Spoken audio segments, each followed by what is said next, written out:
la situación es por lo menos muy confusa, muy rara y muy indignante vista del lado de ustedes. Nosotros hemos conversado recién con el juez Arias, se ha conocido la publicación del decreto de necesidad y urgencia, que parece una broma titularlo así, pero es decreto de necesidad y urgencia del gobierno. Entonces la pregunta es, ¿qué viene después de esto? ¿Cuál es el próximo paso? ¿Qué vas a hacer?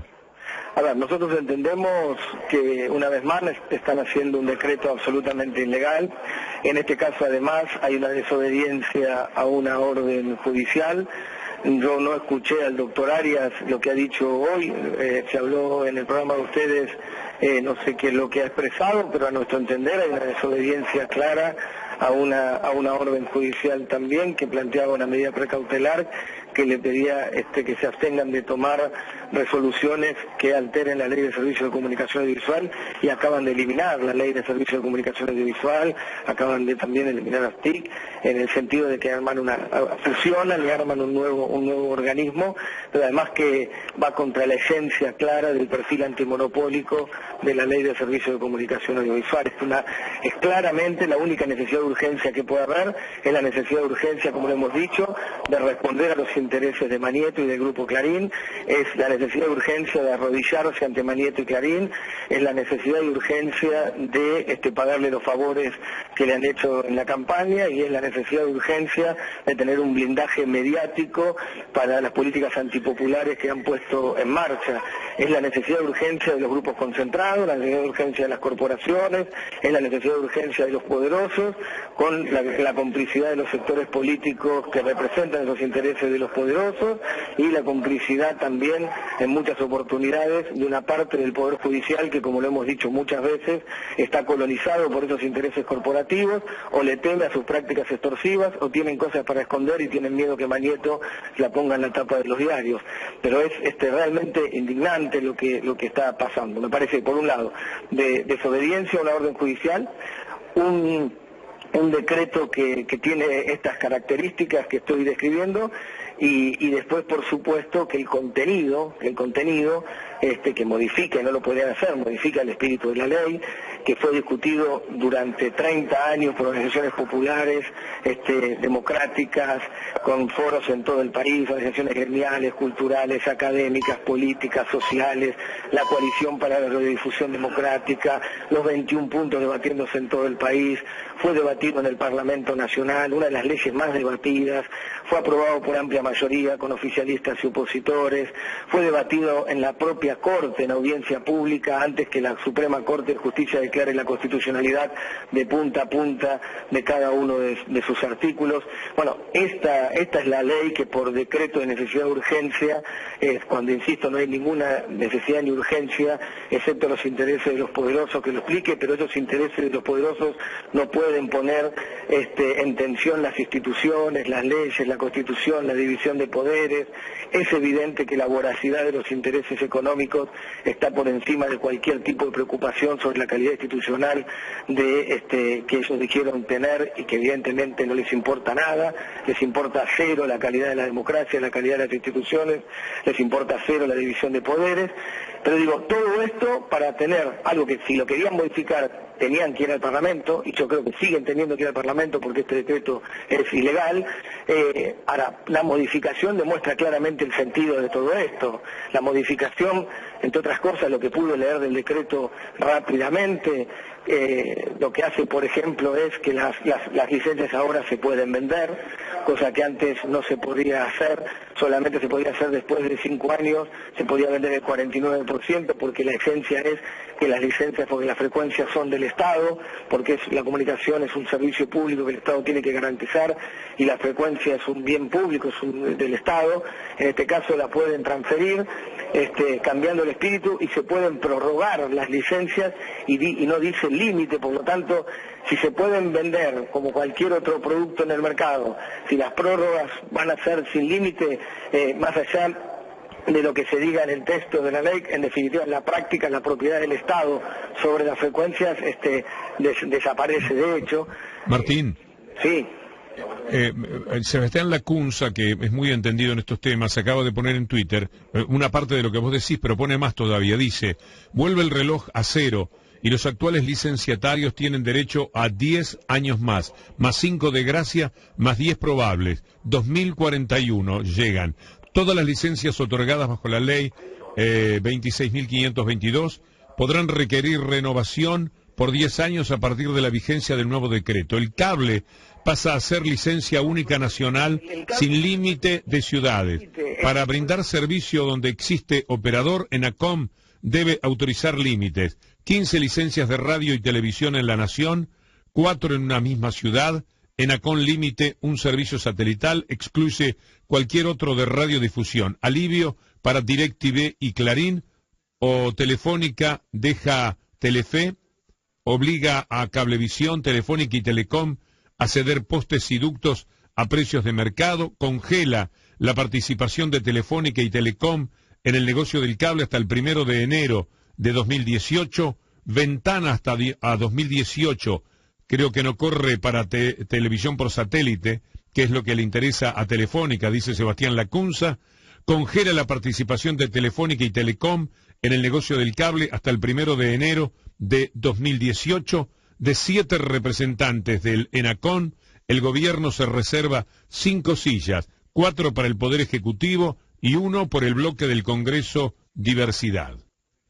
Bueno, por eso, todo eso que vos describís es claramente una barbaridad que lesiona el espíritu, la esencia de la ley, que era la esencia antimonopólica. Eso significa la destrucción de los cable operadores pymes, la destrucción de las cooperativas, que la ley había incorporado al mundo de la comunicación audiovisual.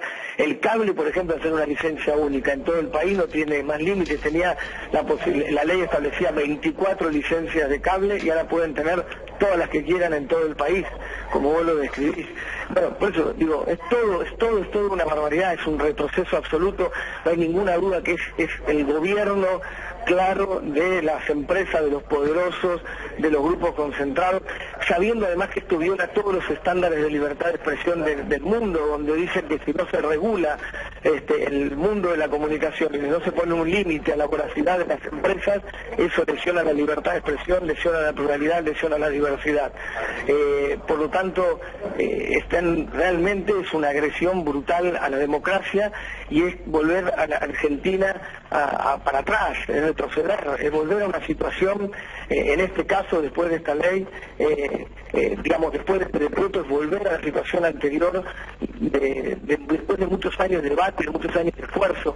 Es decir, están volviendo a poner el futuro en manos de estos grupos corporativos, están volviendo a poner la política subordinada a los sectores poderosos.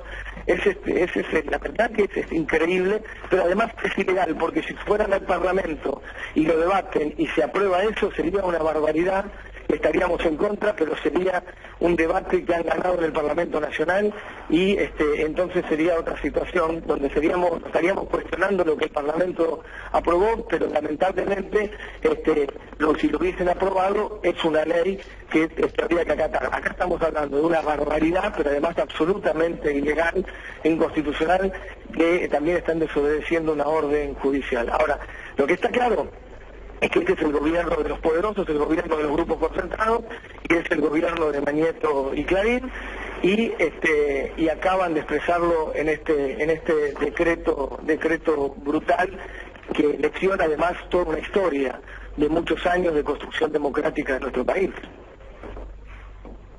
Víctor Hugo Sabatella, aporto un dato porque con el juez Arias hablábamos, él planteaba el tema de la fecha, ¿no? Decía, hay que ver a partir de qué fecha está firmado el decreto. La conferencia de Marcos Peña fue el 30.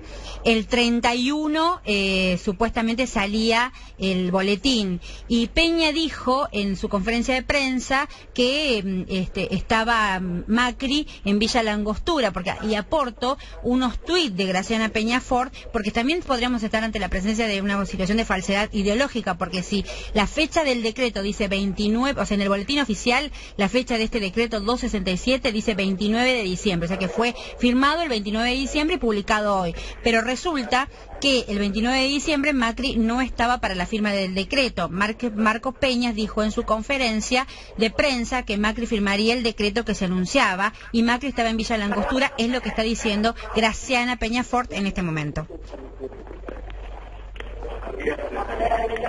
Hola. Sí, Martín. Bueno, no sé si vas a agregar algo a lo que decía Cintia. Vamos a seguir, por supuesto, estudiando ahora bien el decreto. Estamos todo el equipo jurídico también para hacer las presentaciones que haya que hacer en varios aspectos. Por un lado está la presentación que hizo el delegado del AFCA en La Plata, que el juez Arias no está precautelar y giró la cuestión de fondo de la legalidad del decreto, del primer decreto de la intervención a un juez federal, y que se amplió también esto por desobediencia cuando no se quiso dejar entrar a los trabajadores y trabajadoras, que le hicieron una denuncia a 1000 por desobediencia, que era todo lo contrario, porque obviamente, y lo dije claramente, yo no estaba incumpliendo ninguna orden judicial, al revés, son ellos los que estaban incumpliéndola. Y ahora vamos a sumarle todas las denuncias y las presentaciones judiciales que tengamos que hacer, porque creemos obviamente que este decreto es nulo, y por otro lado también hay desobediencia a una orden judicial. Vamos a hacer todo lo que tengamos que hacer en términos legales, jurídicos, con la expectativa que siempre decimos, ¿no? Que sabemos que no se puede poner a todo el Poder Judicial en la misma bolsa, pero hay una gran parte del Poder Judicial que lamentablemente está colonizado por los intereses concentrados y corporativos en la Argentina. Por eso hay una trama oscura que es que evidentemente han puesto en marcha ahora con el control de todos los resortes del Estado. Pero me parece que no hay que bajar los brazos, que obviamente esto es grave, y desde el lugar que nos toque estar vamos a seguir trabajando para defender de verdad nuestra democracia, porque esto creo que es un ataque absoluto a las libertades, a la libertad ciudadana.